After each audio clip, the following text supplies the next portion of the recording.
ಓಂ ಗುರುಭ್ಯೋ ನಮಃ. ಹರಿ ಓಂ ಹರಿ. ನಮಸ್ತೆ ನನ್ನ ಪ್ರೀತಿಯ ವೀಕ್ಷಕರೇ, ನಾನು ನಿಮ್ಮ ಡಾಕ್ಟರ್ ಪಂಡಿತ್ ಶ್ರೀ ಸಿದ್ಧಾಂತ ಅರುಣ್ ಶರ್ಮಾ ಗುರುಜಿ.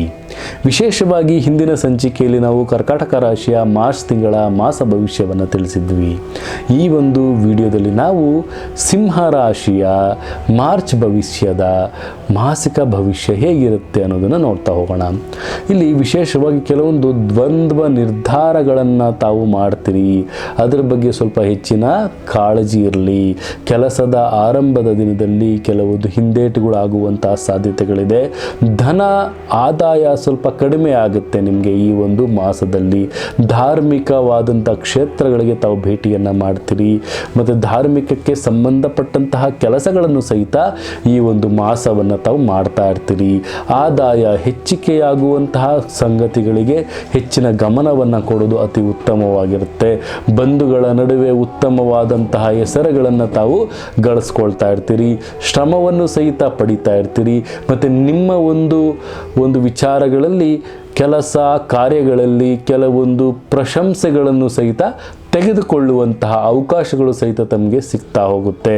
ಮತ್ತು ಇಲ್ಲಿ ವಿಶೇಷವಾಗಿ ತಾವು ಯಾರಿಗಾರು ಸಹಿತ ಜಾಮೀನನ್ನು ಆಗಲಿಕ್ಕೆ ಹೋಗಬೇಡಿ ಮಾರ್ಚ್ ತಿಂಗಳಲ್ಲಿ. ಮತ್ತು ಜಾಮೀನುದಾರರಾಗಿದ್ದರೆ ಮತ್ತು ರೈತರಿಗಾಗಿರ್ಬೋದು ಅತಿ ಹೆಚ್ಚಿನ ಫಲಗಳು ಸಿಗ್ತಾ ಹೋಗುತ್ತೆ. ರೈತರಿಗೆ ಜಾಮೀನುದಾರರಾಗಿದ್ದರೆ ಅವ್ರಿಗೆ ಕಷ್ಟಗಳು ಬರುವಂಥದ್ದು ಆಗುವಂಥ ಸಾಧ್ಯತೆಗಳು ಇರುತ್ತೆ. ತಾವು ಸ್ವಲ್ಪ ಜಾಗೃತಿಯಾಗಿರಿ. ಮತ್ತು ವಿಶೇಷವಾಗಿ ವಿದ್ಯಾರ್ಥಿಗಳಿಗೆ ಮಾಧ್ಯಮವಾದಂತಹ ಒಂದು ಫಲಿತಾಂಶ ಅಂದರೆ ಒಂದು ಪಾಸು ಆಗಲ್ಲ ಫೇಲು ಆಗಲ್ಲ ಅಂತಾರಲ್ಲ, ಹಾಗೆ ಅಂದರೆ ಕೆಲವೊಂದು ನಿರತವಾದಂತಹ ಒಂದು ಪರಿಹಾರಗಳು ಸಿಗುವಂಥದ್ದು. ವಿದ್ಯಾರ್ಥಿಗಳಿಗೆ ಉತ್ತಮವಾದಂತಹ ಫಲಿತಾಂಶಗಳ ಕಡೆಗೆ ಹೆಚ್ಚಿನ ಗಮನವನ್ನು ಹರಿಸಬೇಕಾಗುತ್ತೆ. ಯಾಕಂದರೆ ಮಾರ್ಚ್ ತಿಂಗಳಲ್ಲಿ ಕೆಲವೊಂದು ಎಕ್ಸಾಮ್ಸ್ಗಳು ಬರ್ತಾ ಇರುತ್ತೆ. ವಿದ್ಯಾರ್ಥಿಗಳಿಗೆ ಜಾಗೃತಿಯಾಗಿ ಅವರು ಅತಿ ಪರಿಶ್ರಮದಿಂದ ಸರಸ್ವತಿಯ ಧ್ಯಾನವನ್ನು ಮಾಡಿಕೊಂಡು ಪರೀಕ್ಷೆಗೆ ಉತ್ತಮವಾಗಿ ಅವರು ಪ್ರಿಪೇರ್ ಆಗಬೇಕಾಗುತ್ತೆ ಅಂತಲೂ ಸಹಿತ ಹೇಳಬೇಕಾಗುತ್ತೆ. ವಿಶೇಷವಾಗಿ ಮಕ್ಕಳಲ್ಲಿ ಸ್ವಲ್ಪ ಅಸಡ್ಡೆಯ ವಾತಾವರಣ, ಮನಸ್ಸು ಚಂಚಲವಾಗುವಂಥದ್ದು ವಿದ್ಯಾಭ್ಯಾಸವನ್ನು ಮಾಡಬೇಕಾದ್ರೆ ಆ ಒಂದು ವಿಚಾರದಲ್ಲಿ ತಾವು ಸ್ವಲ್ಪ ಜಾಗೃತಿಯಾಗಿರಬೇಕಾಗುತ್ತೆ. ಮತ್ತು ವಿಶೇಷವಾಗಿ ತೀಕ್ಷ್ಣವಾದಂತಹ ಮಾತುಗಳಿಂದ ತಮಗೆ ಗಾಬರಿ ಆಗುವಂಥ ಸಾಧ್ಯತೆಗಳು ಬರುತ್ತೆ. ಅದರಲ್ಲೂ ಸ್ವಲ್ಪ ಜಾಗೃತಿಯಾಗಿರಿ. ವ್ಯವಹಾರವನ್ನು ಮಾಡಬೇಕಾದ್ರೆ ಅತಿ ಹೆಚ್ಚು ಸ್ವಲ್ಪ ಅಭಿವೃದ್ಧಿದಾಯಕವಾದಂಥ ಕೆಲಸ ಕಾರ್ಯಗಳು ಬರುವಂತಹ ಸಾಧ್ಯತೆ ಇದೆ. ಮತ್ತು ಇನ್ನೊಬ್ಬರಿಂದ ತಮಗೆ ಫಲಿತಾಂಶಗಳು ಬರುವಂಥದ್ದು, ಮತ್ತೊಬ್ಬರ ಒಂದು ಸಲಹೆಗಳನ್ನು ತಾವು ತೆಗೆದುಕೊಳ್ಳುವಂಥದ್ದು, ಹಿರಿಯರಿಂದ ಸಹಕಾರಗಳು ಸಿಗುವಂಥದ್ದು, ಧನಾತ್ಮಕವಾದಂತಹ ಬೆಳವಣಿಗೆಗಳು ಆಗುವಂಥದ್ದು ಮತ್ತು ಪೂರ್ವ ಪಾಲ್ಗುಣವಾದಂಥ ಬೆಳವಣಿಗೆಗಳು ಆಗುವಂಥದ್ದು, ಉತ್ತರವಾದಂತಹ ಒಂದು ವಿಚಾರಗಳು, ಅದು ವಿಶೇಷವಾಗಿ ಪೂರ್ವ ಪಾಲ್ಗುಣಿ ಮತ್ತು ಉತ್ತರ ಪಾಲ್ಗುಣಿ ಈ ಇಬ್ಬರೂ ನಕ್ಷತ್ರಗಳಿಗೆ ಅತಿ ಹೆಚ್ಚಿನ ಲಾಭಗಳು ಬರುವಂಥದ್ದು ಸಿಂಹ ರಾಶಿಯವರಿಗೆ ಬರುತ್ತೆ. ಮತ್ತು ಆದಷ್ಟು ಸಹಿತ ಸಿಂಹ ರಾಶಿಯವರು ಮಾಡುವಂತಹ ಕೆಲಸ ಕಾರ್ಯದಲ್ಲಿ ಹೆಚ್ಚು ಒತ್ತನ್ನು ಕೊಡಬೇಕಾಗತ್ತೆ. ಮತ್ತು ಮಾತಿನ ಚಕಮಕಿಯಲ್ಲಿ ತಾವು ಯಾರಿಗೂ ಸಹಿತ ಸಿಗಾಕೊಳ್ಳೋಕೆ ಹೋಗಬೇಡಿ. ಮಾಡುವಂಥ ಕೆಲಸ ಕಾರ್ಯಗಳಲ್ಲಿ ಪ್ರಗತಿಯಾಗಿರಲಿ ಮತ್ತು ಧೈರ್ಯದಿಂದ ಮುನ್ನುಗ್ಗಿ.